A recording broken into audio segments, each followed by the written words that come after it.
Wow, it's good to be back in the SME space after 6 years in retirement. Thank you so much, MC, for that very kind introduction. And today, as we are at the beginning of the week, we've got very good vibes about discussing and how do we together tries to steer the economy, making sure that, as mentioned by in the opening remarks, the role that SME plays in the economic development. And that cannot never be underestimated. I said it cannot never be underestimated by virtue of the fact that SME themselves, in terms of numbers, as I always say in my speech before, even I mentioned in United Nations, that small is the new big. So why small is the new big? In terms of percentage of businesses in any part of the world, not just Malaysia, SMEs comprise more than 98% of total business establishments. The second big, why SMEs are important, is the fact that they are the highest employers, so to speak. They represent more than 70% of employment in any country of the world.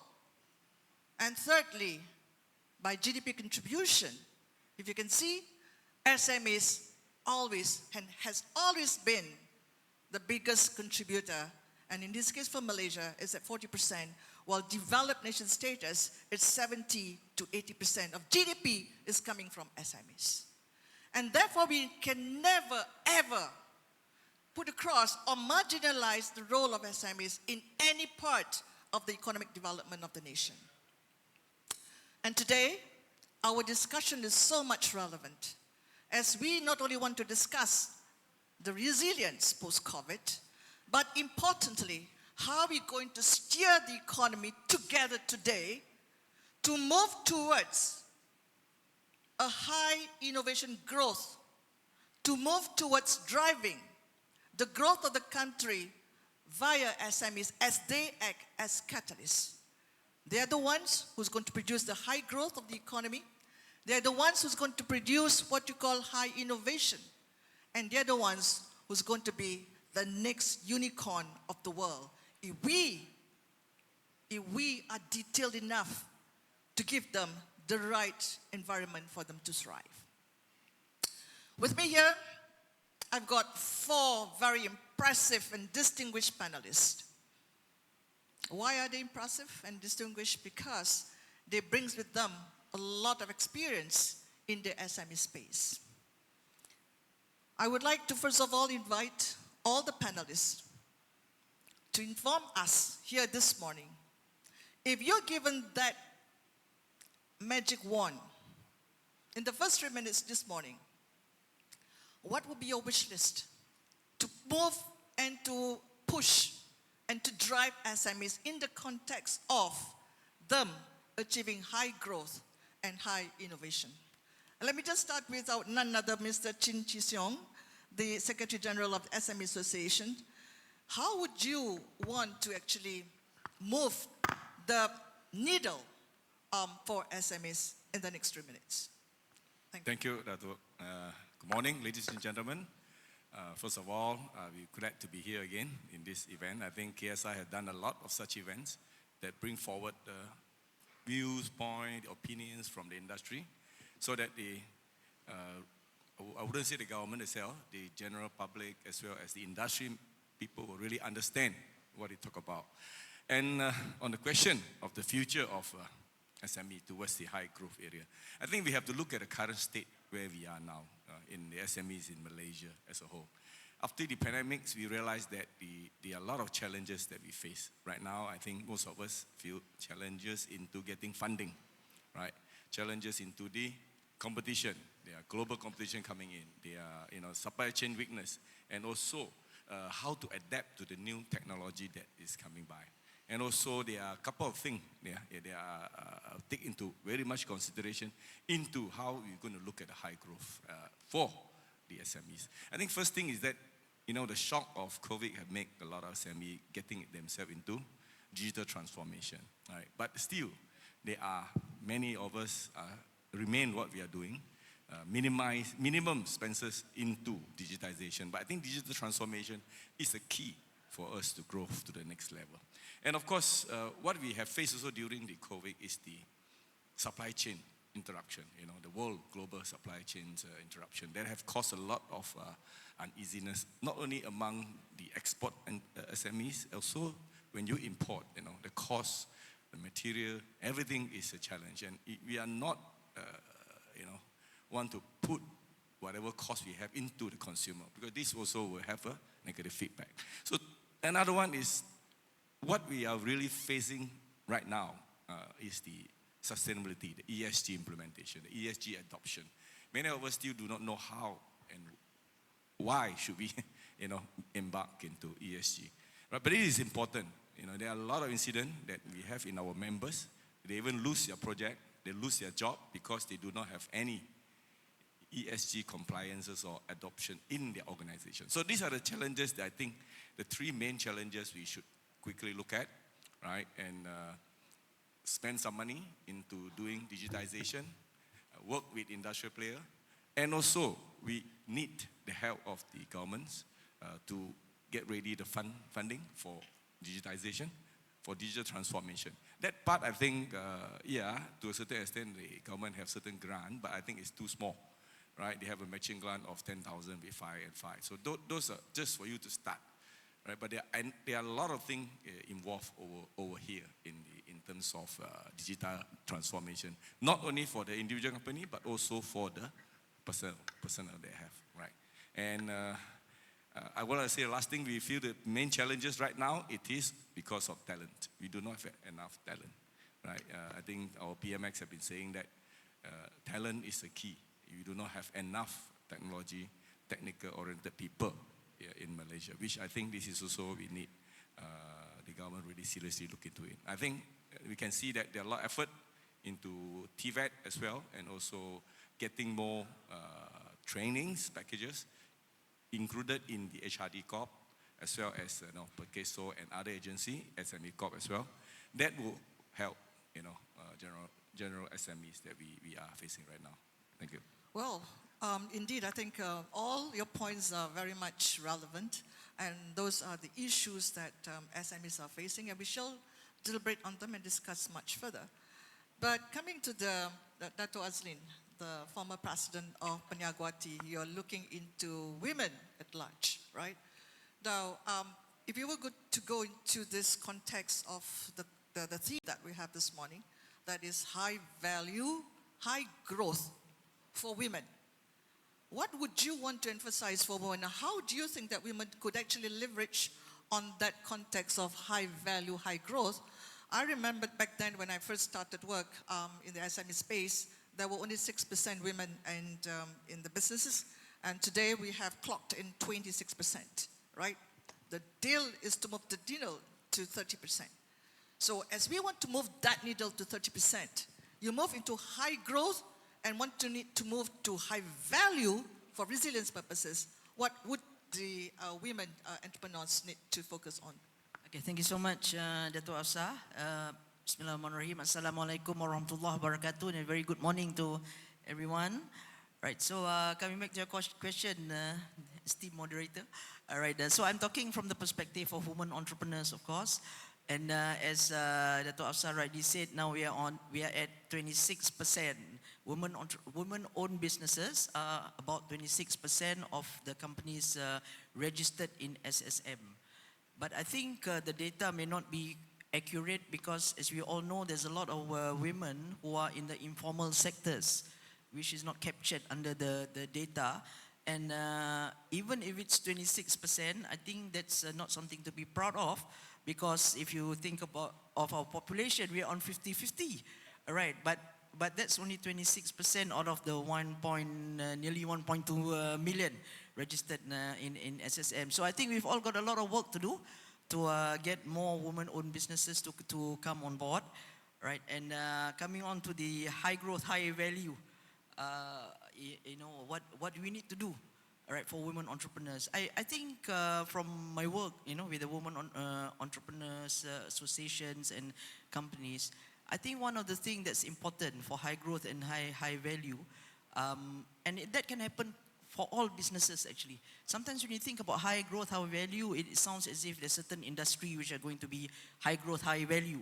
But I think all businesses can be high growth, high value if we focus on some of the things that we need to. And I think number one, for women entrepreneurs who are basically in the micro and services sector, is the strategic planning and vision.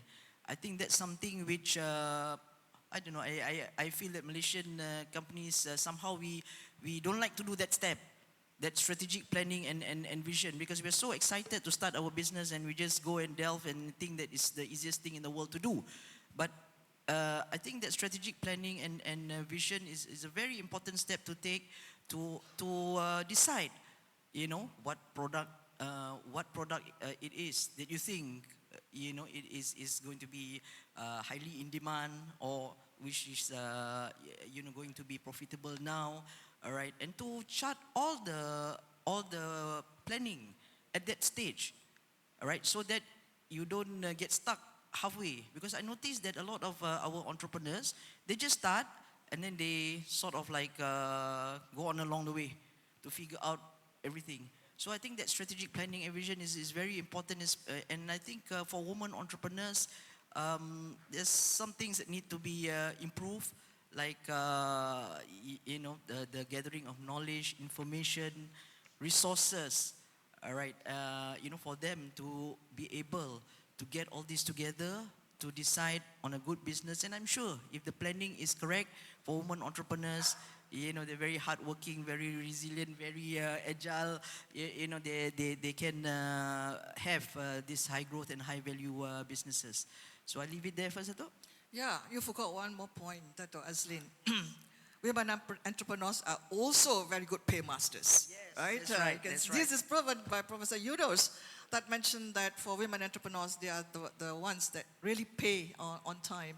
And we come back to that. Yes, a very relevant point that you brought up, that a lot of women out there, number one, you can see that 26% of 1.2 are the registered ones.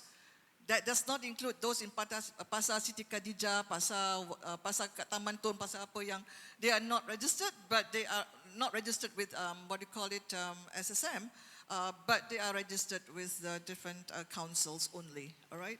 So something that we need to work on getting women businesses to be registered so that they can also get themselves to those grants and loans that are being provided by the government. Next is to move to, Dato' Fu, coming in from Sabah, the president of SME Association of Sabah. And just going back to our theme again, I'm moving this first round on just focusing on high growth and high value SMEs. What do you think are the characteristics of the SMEs in Sabah that could contribute to this high growth and high value SMEs that we're looking for and identifying them to be the next icon for Malaysia? Thank you to KSI for inviting me to share some ideas and to help to bring the voices of SME Sabah to the national level. And thank you, Dr. Hafsar, moderator. Firstly, I think you all know, Kota Kinabalu is the furthest point away from KL. By flight, 2.5 hours, and cost more than 1,000 over to come in. So internet also, students have to, climb the trees to get the better signal. So we are very much left behind. So in order to transform to a high growth, high value for SMEs, inevitably we have to use digital technology, which means the internet is a necessity, no more a luxury. So without proper internet coverage, I think it's difficult to transform SMEs in Sabah into high growth, high value. In fact, we are lagging behind. If other competitors are moving forward and you even remain static, you are actually going backwards. So I would like to see that this internet coverage, recently there is Jendela, I think, trying to have certain areas where they use big transmission dishes to cover a wide area of those less densely populated areas. So this is ongoing, but some problems also. So I really hope that this could be finished as soon as possible so that we can catch up with the SMEs in Peninsular Malaysia. To transform to high growth, high value using digital is something that would help to narrow the competitive gaps that we have between Sabah, Sarawak and Peninsular states.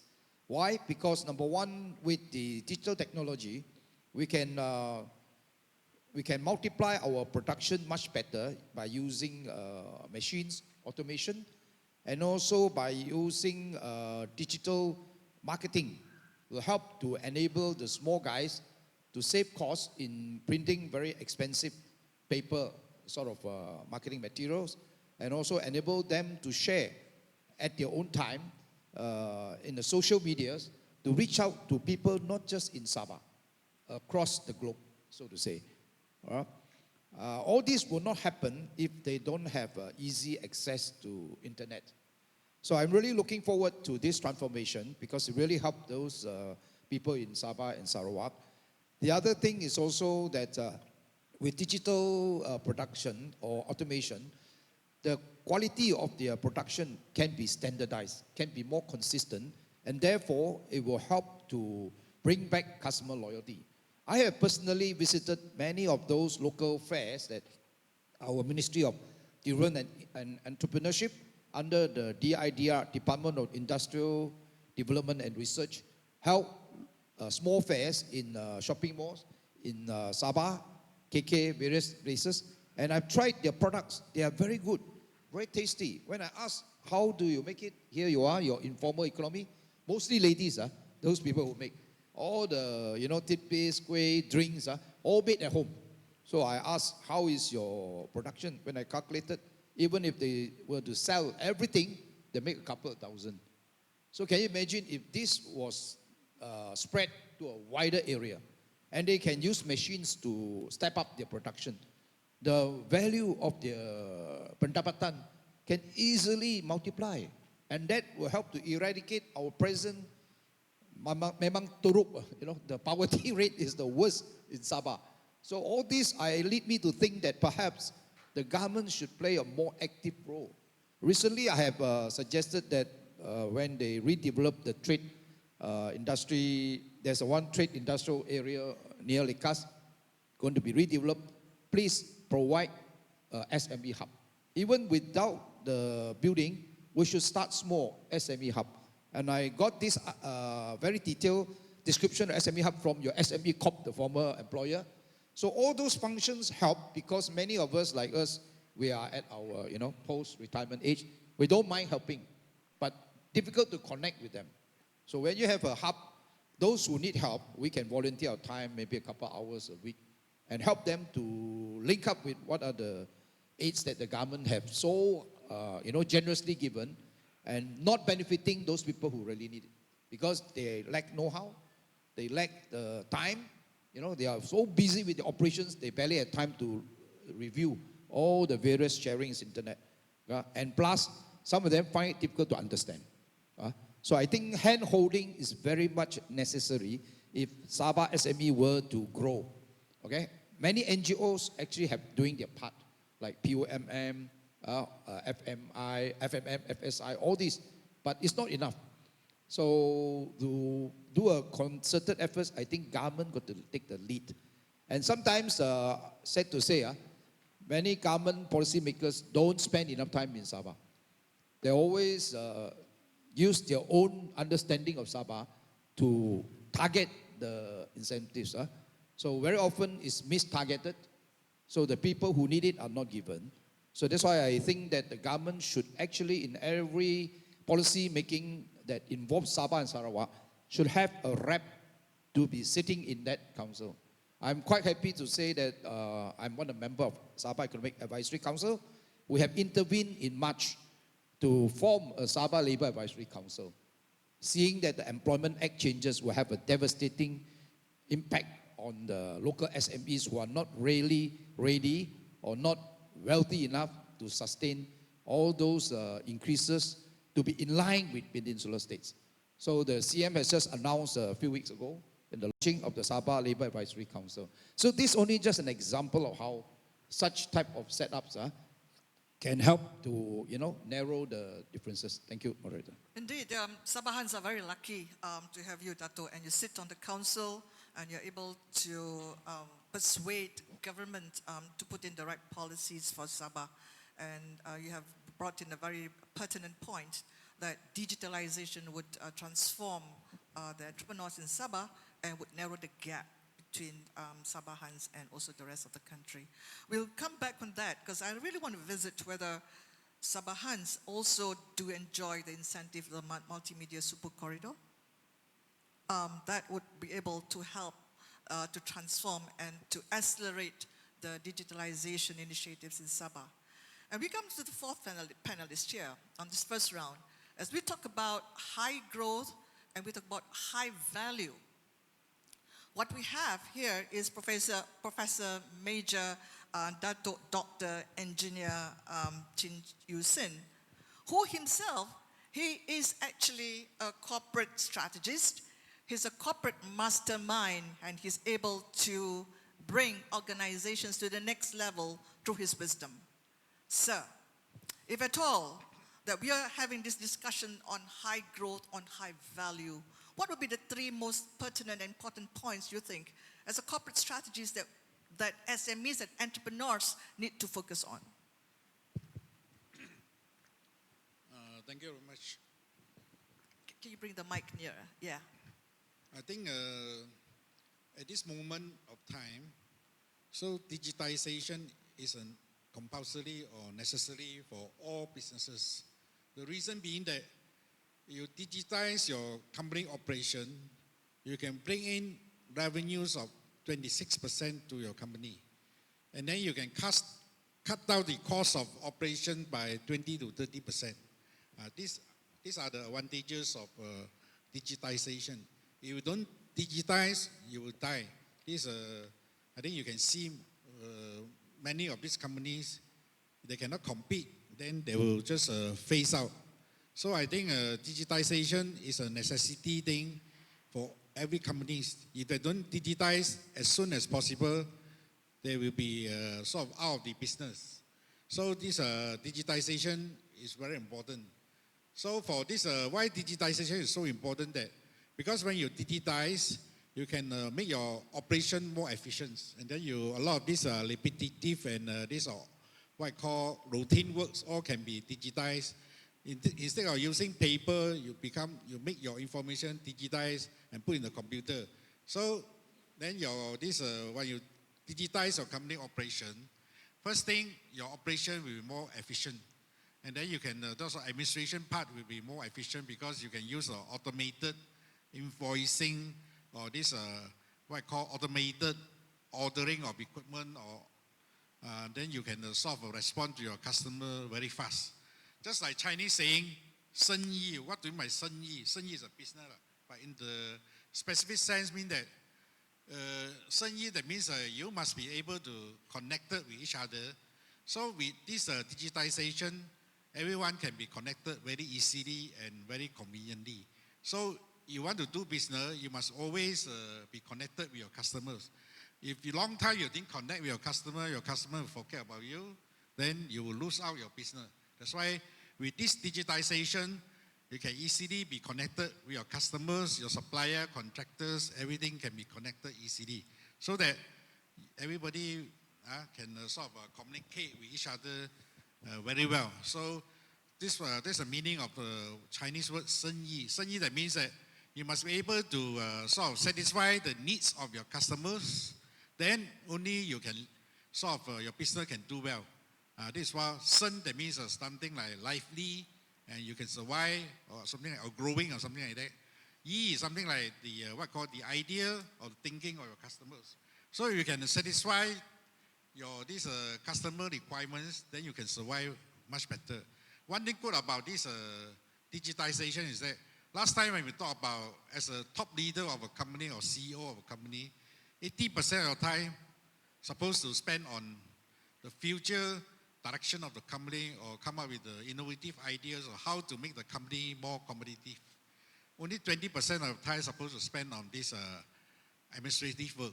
Now with this digitization, I would say 95% of your time you can use for thinking of the future of the company, or thinking of how to improve your products, or how to innovate your services, or how to innovate your processes so that to make your company more competitive and and can you bring in more revenue to the company. So that's why with digitization, you can free most of the time from your normal administrative work. 95% of the time you can think of more productive thing or try to add more value to the company operations or improve on your products or services or processes. So I think this obvious what I call this benefit of digitization for employee also. The employees, they don't have to spend so much time on the what I call the routine works or some repetitive processes, so they can have more time to think for the future. How to improve the company, what I call operation, what I call innovate the products or innovate the services. I think this is good not only for the employees, but most important for the company CEO or top leader, because a company top leader cannot always be tied down with this administrative work, and they don't have time to think for the future of the company. So I think this is a very obvious what I call the benefit. Another thing is that digitization, many people also can do. You've got money, you can engage people, you can digitize your company. But one thing is that many people fail to plan, but fail to execute. That is more important, because you got a lot of plans, but you cannot execute it. It come to nothing. So that's why, and then you execute also, you must be able to be persistent. You cannot encounter certain what I call obstacle, then you give up, then you can never be successful. That's why I would suggest that all these SME bosses or CEO must have this called AQ, adversity cushion. That means you must be able to overcome any resistance or obstacle in your operation, so that you can make sure that your operation can run well. This is very important. Another thing also, CQ is very important, because everybody can digitize. But later on, what is the purpose of digitization only? They make your operation more efficient. But other than that, you need to be innovative. That's why you need to have innovative, what I call innovation cushion. That means you must always come up with the new ideas, or how to make your product better, or how to provide better services, or how to improve your process, your operation, so that you can be more competitive. Because digitization, many people also can do. Once you got the right finance and the right people, you can digitize your operation. But other than that, how to compete with other people? If everybody also digitized already, then how to decide who is better? Then you need what I call this innovation already. So that's why I say CQ, very important, creativity cushion. This is very important, because without that, your company still cannot survive. That's why digitization is one thing. That's why digitize or die. Well, innovate also or die also. So you cannot improve all the while, because digitization is only a tool only, It's not your idea, it's a tool only. How to decide whether your company can do good or cannot do well depends on how innovative your company is, because you always must be thinking of innovation. Time is up already. Is it? Yeah, indeed. I think very pertinent points. I learned a word today, which is Senyi, all right? That is to be connected. And I think as we move into that Senyi and connected, what's important is once you're connected today, as you exchange cards, make sure that you communicate with each other, and that's so very much important. Digitization is very much the core of conversations today, as we want to drive high growth, we want to drive high value, but what's important really is to make sure that you have got the AC, the adversity quotient, and also the Q, what do you call it, the CQ, which is the creativity quotient, that drives innovation. And we move on to second round, and this is much more fun, as we try to dig the experience coming in from our panelists here. I picked up a point very pertinent that you mentioned.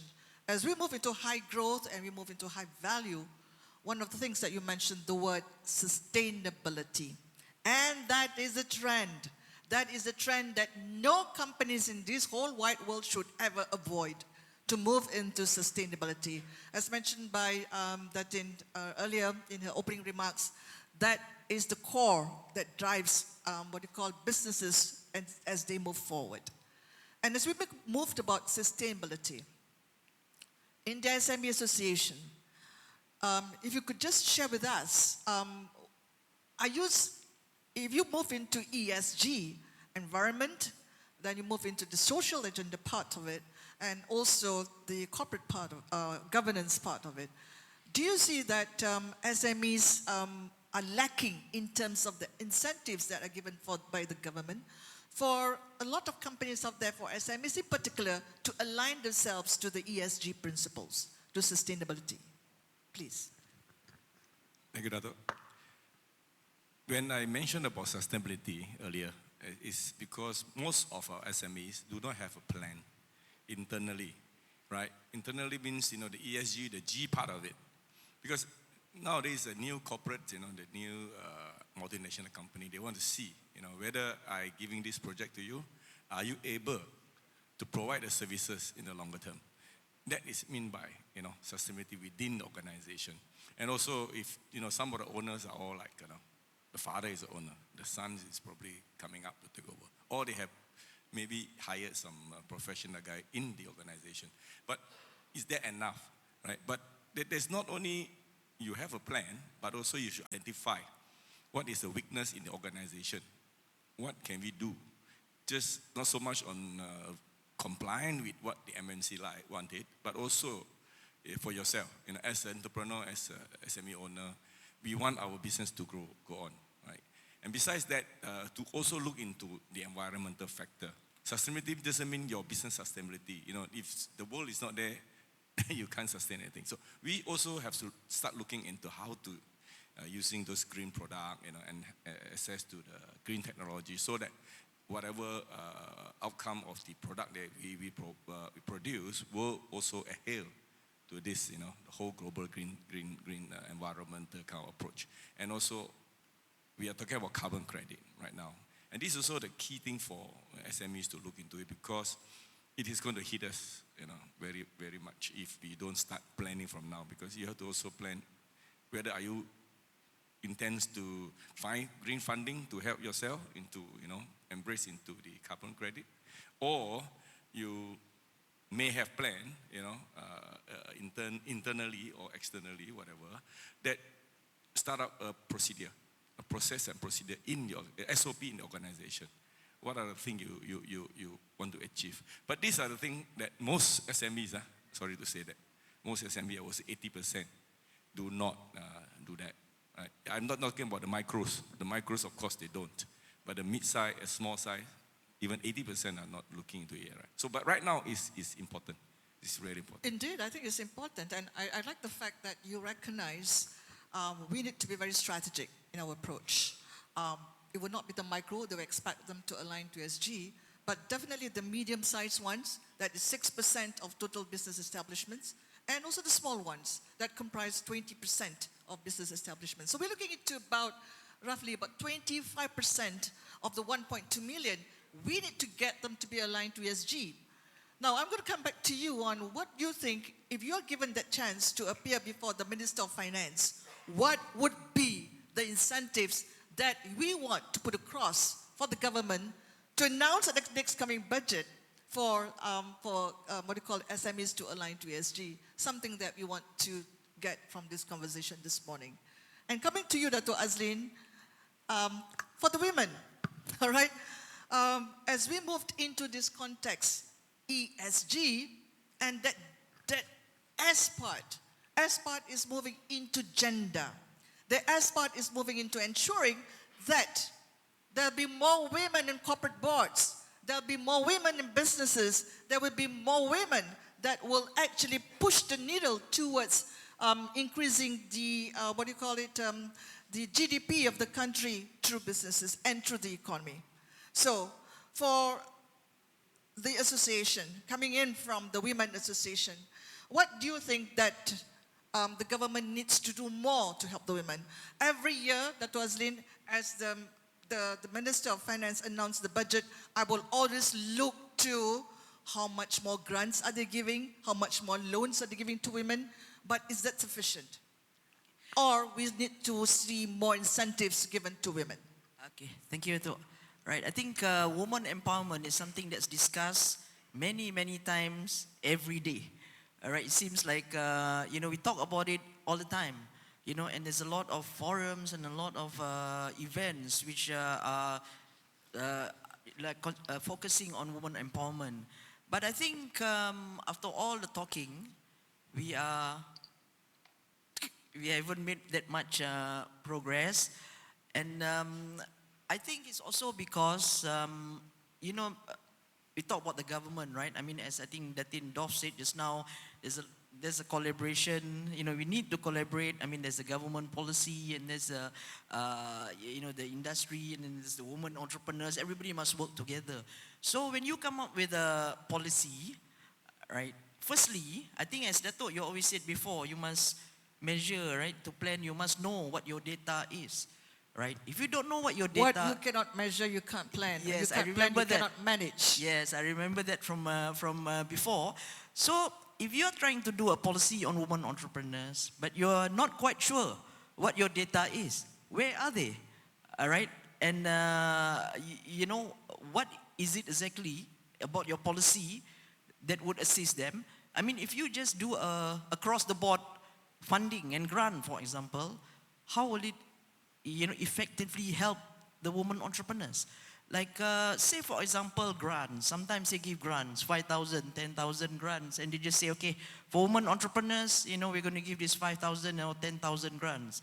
I mean, I think you can't do that because you can't go across the board like that. It has to be a targeted approach to, the people who you give the 5,000 that will actually use that 5,000 and have some result from it. If you give that 5,000 to somebody who needs 50,000 for their business, it's not going to help, and it's not going to assist them in any way. So I think firstly, for policies, you need to see, all right, who is it that you're trying to help? This is, say, after the COVID, okay, this is, this company has closed down during COVID and they are going to start. So they need 10,000 for this particular business. Okay, give them the 10,000. For a bigger company, maybe, all right, they need a bit bigger sum. Then you give them a bit bigger, all right, so that you get the results. Otherwise, if it's across the board and it's not a targeted and structured approach, I think it's just announcing something and just they say melepaskan batuk di tangga lah. Right, it's just doing something just to give out this money, which doesn't give back the returns to the government. All right, so I think the government needs to do that targeted approach when it comes to funding and to know exactly what the market is. And when we talk about MSME, from that first M to the last M is a big range, right? When you talk about anything, actually, you talk about digitalization, you talk about funding or whatever. From that M to that M is a big range. So we can't just put everybody in one basket. You need to see, what are the requirements of this M, this S, this M, in terms of all, everything. So I think that needs to be stepped up in terms of the government. I mean, in terms of funding and also other assistance to see what is it exactly that they need. Like digitalization, for example. I know it's a very popular word starting from COVID days, right? But digitalization doesn't mean the same for the first M and the last M. What do you mean when you talk about digitalization? Maybe to the first M, that micro, maybe it just means that, that they have some online presence, maybe. For that medium, maybe we're talking about big, big equipments and processors and systems and all that. So I think you can't put everything in one basket. And I think I like to say that, for the government, I think one thing that I've been pushing for the last 10 years, to show the sincerity of the government to help women entrepreneurs, is to allocate some percentage of, government procurement to women entrepreneurs, right? I mean, that's the easiest thing to do. You don't even have to give money and all that. Just open up the market a little bit. Anyway, the government has to source for these products. So why can't some allocation be given under government procurement to women-owned businesses? We've been fighting for this for the last 10 years. So I don't see what is so difficult about that, to open up, to give a little bit of market for the women entrepreneurs. And this has been like this in America. They give 2%, 2% of the cake of the government procurement portion to women. And in places like South Africa, for example, if you go for a tender, if you're a woman-owned business, you get some extra points for that. All right. So I think maybe the government, to show its sincerity to help. All right. Funding is one, to do up, a nice, tier to actually assist and handhold the woman entrepreneurs so that they will go from that M to that S. Right. And then also to come up with this, some form of expanding the market demand in a way which I think the government can easily do. I like the fact that you said the government can easily do. If we're the politician, we might do it easily, but certainly we are not. I think we have gone beyond 2% in giving the procurement to women entrepreneurs, but it's moving forward. We will need more than 2%. If you said US government is 2%, for Malaysia, I think it's more than 2%. But importantly, I would imagine that we need to filter out the ones who have the characteristic of women entrepreneurs who are not just in the high growth, but they are the capable ones that have already fulfilled the, accreditation, the certification, and they go by merit. If only we can do that, and I'm sure we could, because I remember those days back then in SME Corp, they have got SCORE, SME Competitive Rating for Enhancement, and there are nothing less than 10 women entrepreneurs in the 5-star category. So those are the ones that we want to push forward to get and to be able to be recognized as women entrepreneurs who are capable and they've got merits to be recognized. And moving forward to Dato' Fu, I think as we move into Sabah and we have this discussion about sustainability, about incentives and others, as we want to push high growth and high value, you mentioned about the proximity of the geographical location of Sabah to Peninsular Malaysia and also to the rest part of the world. I do remember back then, Dato' Fu, that when I started work back in the 80s and until today, the issue of cabotage policy have always been, and until today I've retired more than 6 years, is still there, this cabotage policy between Peninsular Malaysia and Sabah and Sarawak. Would that be something you think that still is a sore in terms of constraining businesses in Sabah and Sarawak to push forward, to become more resilient and more competitive as compared to their, colleagues in Peninsular Malaysia? You mentioned very strongly about digitalization in that context, right? So on digitalization, I did mention to you, I was trying to see whether entrepreneurs and businesses in Sabah and Sarawak enjoy the multimedia super corridor tax incentives, for example. Is that something that we want to push across this morning to help them to move faster and to accelerate their business growth? Your thoughts, please. Thank you, Dr. Moderator. Firstly, just to update you all, cabotage policy was imposed in 1980 with a view to protect the local shipping industry.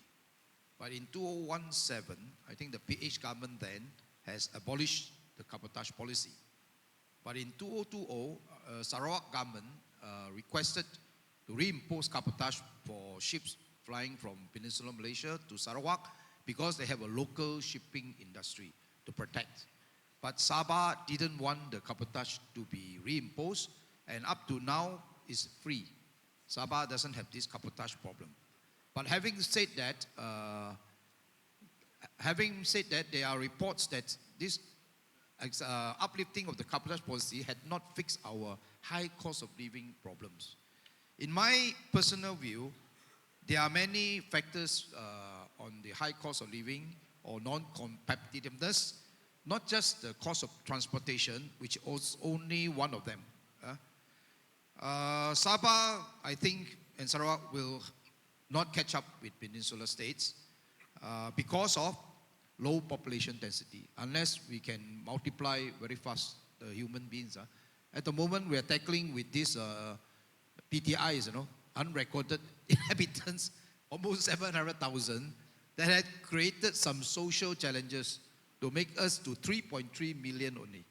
Okay, since the COVID, I think many of them have returned to their home country, and not all have returned back.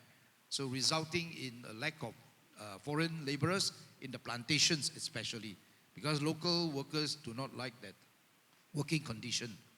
Another thing is also our poor infrastructure. We only just have one flyover, U-turn in Jalan Lintas, where I live with my children, my daughter in Puchong. In one stretch, there are 3 U-turn flyovers. How are we going to beat that? Okay? And traffic congestion is getting bad, not because of anything else, because the number of cars have keep on increasing.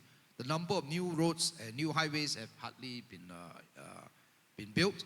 And also, Pen Borneo said to say there is a difference between Sabah and Sarawak.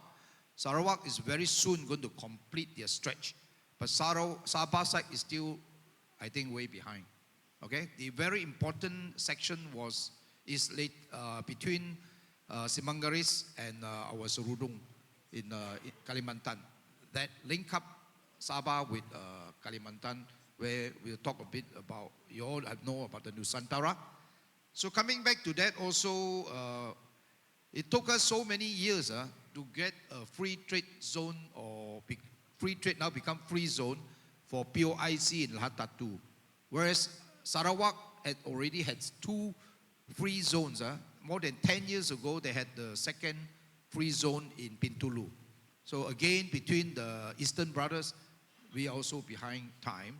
So I also think that we need a free zone also in Sabanga Port, because Sabah is very big, You see, the west and east are different. Eastern coast are mostly agricultural produce. Western are the manufactured goods. And Western Port Sabanga is nearer to North Asia compared to, POIC in Latatu. And of course, having a port is one thing, but the city, Latatu, is not considered one of the 3 main cities or towns like KK, Sandakan, and Tawa. So they still need time to develop the supporting facilities, besides having the deepest draft, 22 meters for POIC. Okay, basically they are just handling plantation type of cargoes. So if we have a free zone in Spanga, then a lot more things can be done. Okay, and we all know that having a free zone will definitely stimulate the economy. Okay, so government will need to help us to overcome all these challenges. For instance, improve our roads, complete the Pen Borneo quickly, maybe put in some sort of rail tracks to support the cargo. We were exploring under SGSC having a 8 km only commercial track to link the 2 big giants now in FDI in Sabah, KKIP, Giving and XK Nexalis, to bring their many containers from their factory 8 kilometers to the Spanga port. So this will speed up the throughput and reduce the congestion of all the container lorries plying the road to the port. Okay, but because of time, I won't say much. We don't need to compete with, I'll just briefly touch on, we don't need to compete directly with Peninsular states. We are all different, okay? So I think if we want to survive, I think we also need the government's help for the free zone. So what we can do is we can pursue a differentiation and niche strategies to avoid direct competition with Peninsular Malaysia.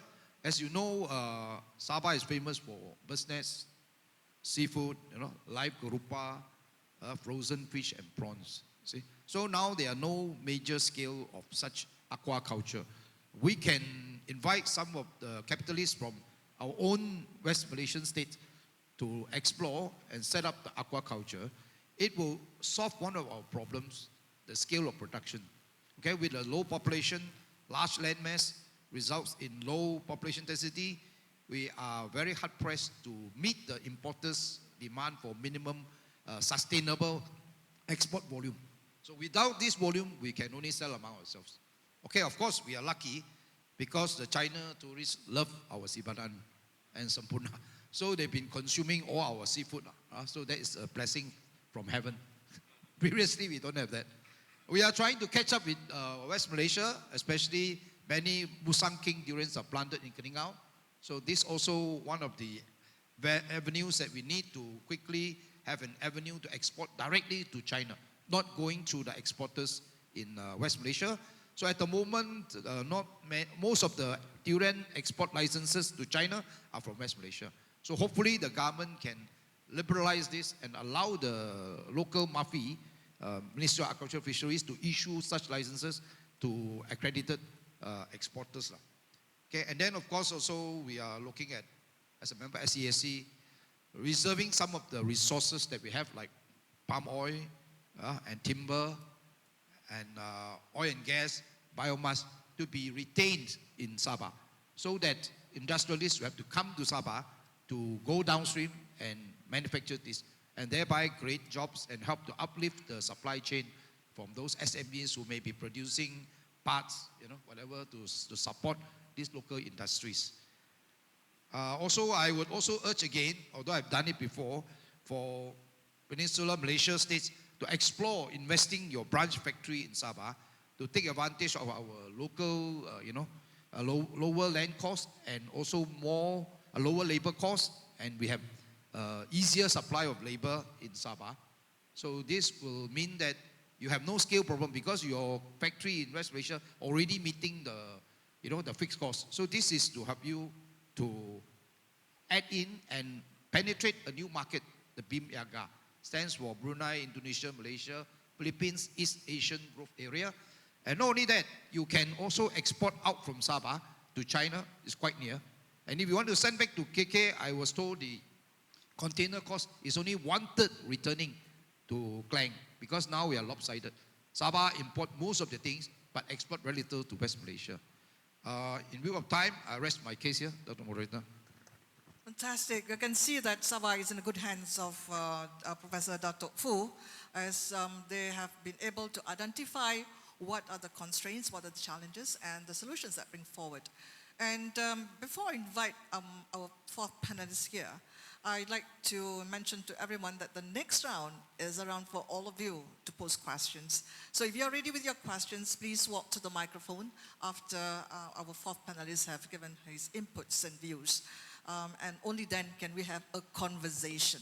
This is not meant to be a monologue. It's meant to be a dialogue, whereby we want to get also inputs from all of you in this room. Yes, Professor Major Dato' Engineer Chin, you heard what's coming in. We have talked about sustainability, we've talked about women, and we've talked about the issues of Sabah. Coming from you, sir, your CV is very impressive. You actually obtained qualifications from 22 countries that span from US, Europe, UK, Canada, the Far East, ASEAN. OMG. I wouldn't have done it myself, not even half, not even 1/3 or 10% of that. And you heard about BIM-YAGA earlier, all right? The, the advantages that we can get from the incentives of BIM-YAGA. If you were to spend through those countries that you have had the opportunity to work with, all right? In terms of the characteristics of SMEs in Malaysia, in your viewpoint, do you see whether that we are so much backward, so much far off as compared to the other countries, and how do you think that we can do that catch-up? That catch-up time that I've always been able to use that word is when my colleagues from Japan, at one event, I was talking there again before my retirement, talking about IR 4.0 here and there with my colleagues from Korea, from Thailand and Vietnam, and he was just staring in open space at me, and he was just saying, "Sir, Sakamoto-san, why are you not joining his conversations of IR 4.0? So what was his reply to be? He said that, "Hafsa-san, while you all are talking about IR 4.0, my country is talking about Society 5.0. OMG, what was that? I then started to, wow, that's something that I didn't know. Luckily, I've got my iPad with me. I quickly went on into Society 1.0, not 5.0, wanting to know what it was all about. So with your experience that you have spent through all those countries, what do you think that is lacking in terms of the characteristics of SMEs and entrepreneurs here in Malaysia that probably we can do that catch up and be able to, to accelerate the tempo and the pace of our SMEs here in Malaysia? Thank you very much. Actually, the this SME in the whole world facing almost the same problems. Firstly, is what I call the lack of governmental support. I think most of the MSME throughout the world, they will have this problem because they are small. So the government also cannot give them a lot of assistance. So this is one problem I think is common to all the SME in the world. Second thing is a lack of financial support from the banks. Because you know most of the SME, they don't keep their accounts properly. So they want to apply to these banks at time. Very difficult for the bank to assess whether this company is doing well or not. So they don't keep the proper record. Because bank normally they will look at your last 3 years, what I call the financial statements, your current account statements, all these things, and then your audited accounts. So without this, the bank just cannot give you the kind of what I call finance necessary. So luckily now we have these digital banks. Digital bank is one which is different from the traditional bank. Of course, the digital bank at this moment they cannot give you the very big loan, but they can assess your this what I call your what I call this sustainability of your company through other sources like the spending habit of the company or the what I call how the company spend certain things from the big data, so they can assess whether this company is doing well or not. They don't really have to rely on just traditional what I call this audited accounts or this current account statement, all these things. So this is good that with this digital bank around, so this SME they can get some loans from all these what I call digital banks, because they don't need sort of so many documents, because digital banks they got sources how to assess to sort of to assess how is the what I call the sustainability of the company, the what I call the viability of the company, all these things. So so they don't rely so much on your this what I call the audited accounts or something like that. So another thing is that another thing this most of the SME in the whole world they face is what I call the lack of human capital or those skilled workers, because I think for SME to grow they need a proper human capitals or what I call skilled workers for them to sort of go up the value chain, because most of SME they do with the low tech kind of this manufacturing. So that's why in order for them to increase their productivity they need the skilled workers. So that's why I think this is a problem also faced by most of the SME in the world. Another one is about this what I call this technical assistant, because this SME they also lack of this technical support. Just now I mentioned their workers also not so high skilled workers, because most of the SME they do also the labor intensive industry, not so much on this what I call high tech industry. That's why high tech industry involve high capital. That's why in terms of definition, I mean most of SME are not qualified for this high tech industry. But one thing is good about the what I call these one thing to solve the problem now is that you go for digitization, then you can reflop your this sort of what I call this development of your company. So with this digitization, we say you just buy the technologies from maybe from China or other country, more advanced country. You can just digitize your operation. That's why just now I forgot to mention one. It's called the DQ, digital quotient. Very important. That's why you need to digitize your operation in order to sort of increase the productivity and efficiency of your company. So I think those people, even you are small, you can get all this kind of digitization technology, then you can sort of make your company more competitive. It doesn't matter whether you're small or big. Last time you mentioned that the big fish will eat the small fish. But now it's no more the story. Now it's the fast fish will eat a slow fish because of digitization. You can digitize earlier than your competitors, then you can sort of beat your even larger company also, because in larger companies they're not willing to change, they will phase out also. So these are a few problems and technical support. Another is most of all is marketing skill or the marketing support. Most of these are SME.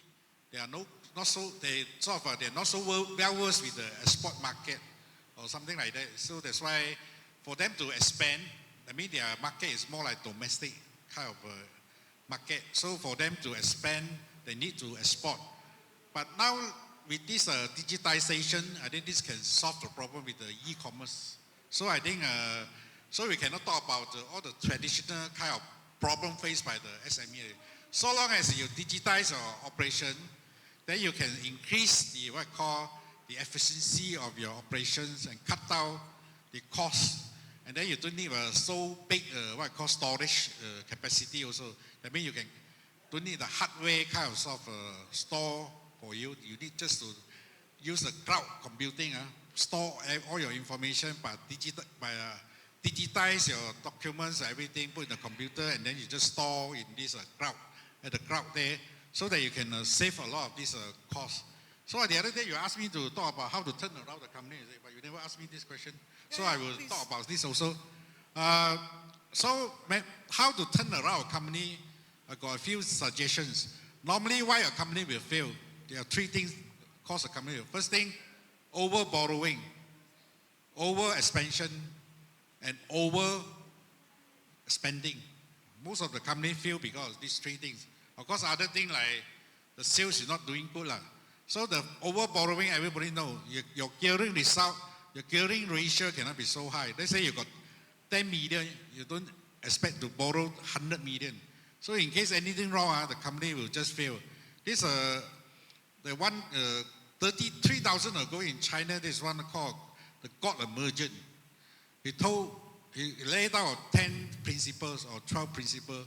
First principle is say, you don't borrow more than 50% of what you have. Let's say you got 10 million, you don't borrow anything more than 5 million, then you are very safe. In case anything wrong with your business, you still got 5 million to cover back your loan or something like that, so the company still can survive. This fellow, 3,000 years ago, he's a God Emergent in China. He make money 3 times and then he give away all the money.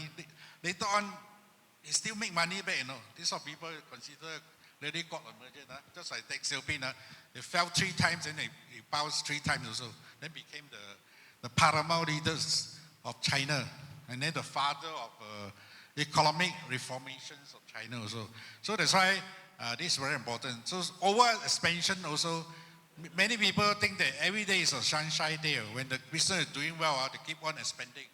They don't know that one day can be rainy day also. That's why many companies fail also because of that. They over expand the business. They don't really bother what they really can do. Or in case the company not doing well, or in case the business not doing well, they can sustain or not. There's a problem. Third thing, overspending is obvious. So when the company is doing well, you go and tend to buy the big cars, and then they give the incentive trade to your staff, all this, everybody give them an office or something like that. So when you overspend, when the sort of your cash flow is okay, it's okay. When the business is doing well, this is a small matter. But during the COVID-19, the time you can see, your business volume can cut down to maybe 80% or 90%. You only left with 10%, you think the company can survive. So these are 3 things. So how to turn around a company? First thing, you have to sort of how to increase your sales by this what I call promotion campaign. So you have to give more incentive to induce people to buy a product or to attract them to buy a product. I think this is what people used to do. Second thing, of course, you have to cut down your expenses. This one, cut down expenses is very important also. Because during good time, maybe you tend to spend more. But during the bad time, like COVID-19 at time, especially for those involved with the tourism industry, they're really sort of very much affected because of nobody want to stay at a hotel. So there's one thing. And another thing also, how to sort of make your company more productive, especially when your company is losing money and not doing well. Then you have to train your staff to make them more digitized, what I call, to make them more become a digital worker, so that you improve the what I call the productivity of company, by improving the productivity of company, so your costing can be more effective, so that you can survive better in the market, you compete with other competitors. Yeah, this is one way. Another way is that sometimes most of the company fail because they are lacking of fund. So you need people to inject in the fund or get your what I call the investor or what I call angel to help your company. So the angel investor, so they pump in the money so that the company still can keep on fruiting. So it's very important because money is something like our human blood. Without blood, we just cannot survive. So this another thing also, maybe you have to merge with those company in the same industry, so that a stronger company, so that you still can survive by sort of combining your resources with another company, so that you can cut down on your operational costs, the labor. Just like during the time, many banks, they are merged together, so that they can save on. They don't have to operate so many plungers and don't need so many staff. So all these things, I think, can help the company to turn around. So I think there are three things, I think, for a company that will be successful. Three things you have to remember. First thing, you must always use your own capital, own capital. This is very important, because you use your own capital or your own capital, you don't need to borrow for money. Normally you can survive. Most of the companies fail because they borrow a lot from the banks. If you use your own capital, then the chances for you to fail is very, very much lesser. Another thing also, your old customer very important, because your old customer will sort of give you the what I call the necessary funding for you just to survive, not to make money, because the old customer will always stick to you. So I think this one. Another one is your old staff. Old staff meaning that those good old staff, not the dead wood. The dead wood, you better remove them faster, because they're the cancer. You don't remove them faster, so they won't help your company. So these three O will help your company to survive during the bad time. So I think Very good. I think that one was free consultation, because normally you have to pay. So you got it pro bono today. And it's important for you to ensure that as you want to be successful, don't borrow. Otherwise, you over-borrow, then you become a problem. And also look after your staff, and also look after your customers. I think all four of them, in a very, if I can just summarize, they mentioned digitalization as a very important component that we need to push for high growth as well as high value. I'm opening for 2 questions. Anyone? Yes, please. Go to the microphone. Just introduce yourself, who you are, and let's see how one of the panelists can answer your question. Please, sir. Good morning, Hapsa, ladies and gentlemen. My name is Callum Chen. I'm the president of the Malaysian Consortium of Mid-Tier Companies. For those who do not know about mid-tier companies form 1.7% of all companies in Malaysia, but we contribute to 39.9% of the GDP. Most, if not all, mid-tiers were once SME like us. Micro SME, SME, and mid-tier. I hear a lot about this and that, I think the biggest problem, I think all of us are focusing on the problem and not on the solution. We blame the education system, we blame our government, we blame this, we blame that. Why don't we ask ourselves this question? If we don't have the talent, what are we going to do? I think many of you, all of you will agree that people are our biggest asset, right? If this is the case, then let me ask the next question. What have you done for your people? How have you invested? The biggest challenge that I have saw is not all this thing. It's the mindset of the bosses, people like us. If I'm not willing to invest in my people, don't talk about the IQ, EQ, CQ, DQ. No Q will work, honestly. And I do not mean to be rude, but this is the fact. Let's invest in our people, starting with the children, for example, and then you grow from there. We contribute to 1% of HRDF fund. How many SMEs are using it? let me ask you this question. You build your A-plus team. Without your team, nothing will work. And we, of course, different level.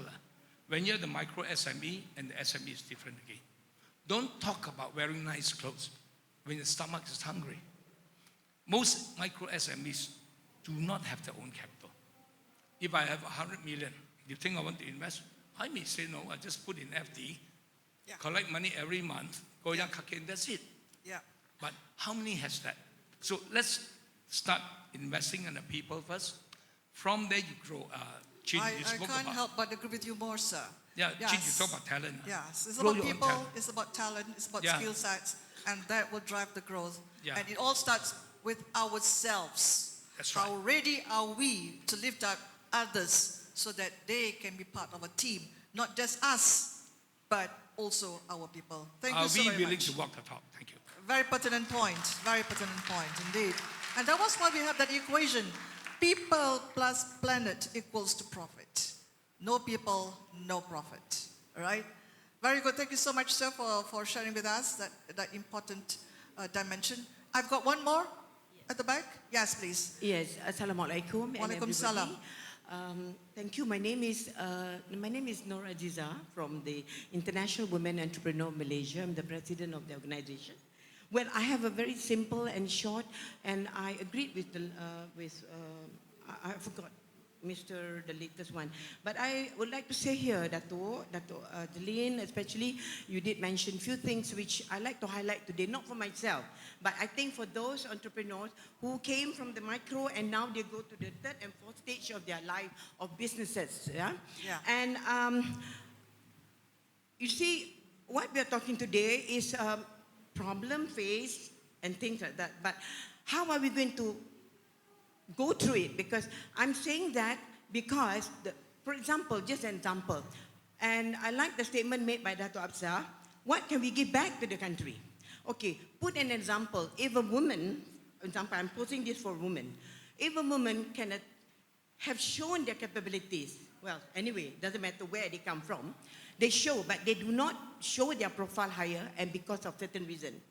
And they prove to that. How can they go to the next step and the fourth step and so forth until they reach to the plateau of the business? And this is where the difficulties comes in. All right? We are not going to, women are not going to be just talking about in a micro, because some of the women mindset are more than that. They want to go, they want to grow, but their growth is not because they want to grow. Sometimes their growth is because of the latest technology, digitalization, and some of my women, some of them already made millions by doing into online business and so forth. So I would like to say, if the modality of a project has been given to a government, for example, to have been proposed to a government and verified and agreed and is gazetted, and the next hurdle, this woman have to go through to seek for finance. Definitely, with that amount of the project and proven and the market, the demand is there, they cannot get the fund over here. Now, with the recent publication in Star that there is allowance, a bank. I don't know whether some of the bankers are here. It was already mentioned. Maybank has launched the first GPI. Yeah, and this is where the opening door is there. But why, when we wanted to go into that higher level, is we still have this attitude of who you know is not what we know, you know. Understood perfectly. I don't think, what you're saying is that women still face this issue, being discriminated as they want to move move to the next level to get funding. Yeah, that's what. When you saying. mentioned just now, I'd like to make a point there. You said that there are 5% of these women that we identified to be elevated. Why can't we look into more than that? Indeed. If there is a way, this is too detailed to mention, but if you can, I can prove to you there are few women who are there with their project and proven and things like that, can we go to that particular level of the decision making? Because these women are all decision makers and they cannot talk to non-decision makers. Indeed. That's a very important point that you raised. Thank you so very much. Thank you for so bringing much this for to hearing. the core of the conversation today. Indeed, we cannot discriminate women in getting access to funds. Because I just want to quote, and I come to the point that you mentioned. A McKinsey study showed that if we were to discriminate and to eliminate women in the what do you call it, in the whole entire economic framework of development, for Malaysia, you're going to miss 8.2% increase in GDP growth, all right? And that's equivalent to 50 billion US dollars. And that's the message that I've been always trying to push across to the policymakers today, to the various ministries, because it's not about being discriminative, but it's about recognizing the meritocracy, the capability of women entrepreneurs. Thank you so much for your input. Thank you, We Dato'. will, Please take we'll this as a definitely note. take it Thank you, through Dato'. Please these take it as a conversations note. to the next level. I might call you for assistant, yeah? Please, thank you so very much. Bye-bye. And I know I've got a third question, but I have been informed by the Secretariat that I've only got one very last minute left. Can you do it 1 minute? Please take the mic if you can do it 1 minute. Thank you. Yeah, quick sharing. My name is Ivan Lok Chuntat. I'm from Tunku Abdul Rahman University and also Westmart International. Just now we talk about talent and talk about salary, all these things. Just a quick sharing to all the SME bosses. Do you know how much the Singapore company is paying to our fresh grade? 3,002 Sing dollars. So how are we able to retain the talent if the SMEs are not willing to pay to the fresh grade and not experienced? 3,002. So a quick question to Professor Chin and Mr. Chin. A very quick question about this topic that we discussed today. Given the recent survey by Alliance Bank, actually it shows 84% of the SMEs are aware about the ESG principle, but they are lacking of the resources and support to implement them effectively. It means the SME, in fact, know what to do. They know already digitalization important. They know already ESG important. Okay, they know all the things. But in your point of view, what action you believe the government or the SME corporation could take to enhance this business capacity for the ESG alignment and sustainable practices? We know the government actually have funds, like the MIDA, we have DIAF, but all these fundings are reimbursements, you see. It means the SMEs still have to pay first, then reimburse back from the government. So lacking of money, lacking of resources might prevent them from doing so. So in both of your opinions, Okay, how you want can we the do? opinion from Mr. Chin and Yes. also from Professor Chin. Dato' Chin. Yes. The two Chins. Yeah, please. Please. You only got 1 minute to answer the question, please. I think what you point out is very right. The government need to do something. But I think if you look at what the Malaysia government did, in terms of ESG, what do you call? Initiative. Not only initiation, the SME, particularly to the SMEs. In fact, they are, the SC is doing something. SC have a program. You can go to the SC site. But also, you have from MIDA, MITI, they are doing for the manufacturing. And for SMEs, because it's so bright, it's so broad, So, in fact, there is an association called ESG Association Malaysia. They are formed, in fact, to help the SME to work with the government hand in hand to how to bring that adoption, that initiative in the best way for the SMEs, the bosses. For instance, we already, in fact, requested, there is a program called ESG 101. How you're going to start in terms of what you're going to look at, all the stuff are there. The programs are there. But likewise you say, SME wouldn't want to spend money. They want government to help them as much as possible. But that's a small amount. We probably can work together with the relevant authorities, the relevant agency, to work out kind of not only free, but somehow of a matching kind of training course for them to attend. So that will matter. Anything you give free, you may not get good attendees. I think it was a good conversation here. We're going to have tea with you or lunch for us to take it through to the next level. Please, Dato'. Actually, there are many things not necessarily SME can do, even the public also can do. Let's say you off the light when you are not using it. This one you help to save the electricity and also you protect your environment. Let's say you cut down the usage of hot water. You don't use so much hot water, then you can cut down the usage of this, what I call electricity also. This in a way, many people can do. SME also can do because these are how to sort of save electricity. You cut down the aircon usage also. You don't make this hall so cold. That one also is a way to how to conserve energy and protect the environment. Another thing, you can plant a tree also. You plant a tree. I think SME can do it. You just help the government or plant a tree, in your place there, so that you can sort of how to protect the environment. I think all these things many people can do. And then you cut down the usage of your car also. That means a short distance you don't drive, you just walk over there or by cycling. This one also is a way how to conserve the environment. You cut down the usage of electricity. And then you cut down the usage of what I call, you buy this electric vehicle, you don't use the petrol-driven car. This one you encourage your workers or yourself go and buy this sort of car, then you can how to conserve the environment. So not necessarily you must be big, then only you can conserve them. Everybody can conserve the environment by doing something. That's how some of the examples I highlighted to everybody. I think this everybody can do also. So good enough. Yeah, thank you so much. Indeed, I think a lot of conversations is happening on stage. It's never enough. We will show. Thank you. I am so sorry, I cannot take any more questions. Time is really up because the organizers have already been sending me messages that I ready to wrap up. And what I can say is that what we are hearing today, loud and clear, I've got to compute the next door, is about digitalization, right? Digitalization is no longer an option, it's a must. And in this world of digitalization, what's important is the fact that it's no longer about the big fish eating the small fish, as mentioned by Dr. Chin, but it's about the smart get smarter, the fast get furious. And the whole entire context of digitalization is about personalization gets perfected. And that's what drives innovation. That will drive creativity, that will drive value, and that will drive high growth. I thank you very much, everyone, for your very good support to this first session. On behalf of the panelists, I would like to thank KSI for inviting us at this session today.